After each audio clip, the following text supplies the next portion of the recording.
Hello friends, I am Sneha and welcome to my YouTube channel clear vision.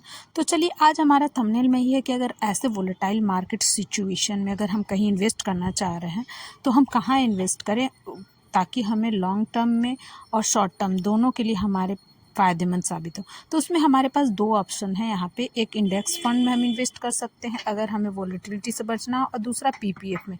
दोनों ही fund बहुत ही शानदार है, risk free है। तो दोनों का इंटरेस्ट रेट, पीपीएफ का करेंट जो इंटरेस्ट रेट है वो 7.1 है और इंडेक्स का 12% लेकर के चलते हैं। तो पीपीएफ टोटली रिस्क फ्री है। तो अब हम पीपीएफ के कुछ पॉइंट्स को देख लेंगे। तो ये टोटली रिस्क फ्री है, इसमें मार्केट वॉलेटिलिटी से कोई लेना देना नहीं है इसका। दूसरा, मिनिमम इन्वेस्टमेंट हम 500 से स्टार्ट कर सकते हैं पीपीएफ में, और मैक्सिमम 1 साल में 1.5 लाख तक जमा कर सकते हैं पीपीएफ अकाउंट में। अब मैच्योर करता है ये 15 ईयर्स के बाद, और इसका जो मैच्योर अमाउंट होता है उस पर कोई टैक्स नहीं लगता, ये टोटली अमाउंट टैक्स फ्री होता है।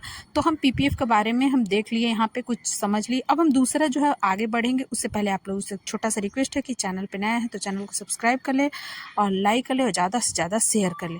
तो चलिए, अब हम देखते हैं इंडेक्स फंड के बारे में। तो जैसा कि नाम से ही पता चल रहा है कि इंडेक्स फंड इंडेक्स को फॉलो करता है।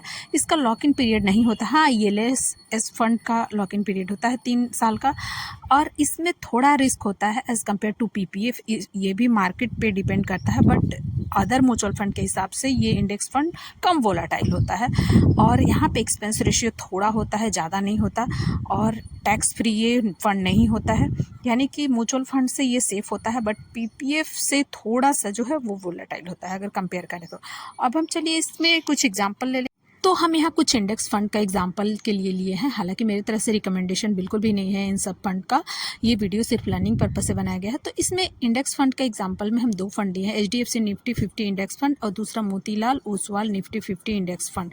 ये दोनों ही फंड बहुत अच्छे हैं, लेकिन रिकमेंडेशन बिल्कुल भी नहीं है। अगर हमारा ये वीडियो आप लोगों को इन्फॉर्मेटिव लगा हो तो मेरे चैनल को सब्सक्राइब कर ले, लाइक कर ले और ज़्यादा से ज़्यादा शेयर करें। Thank you.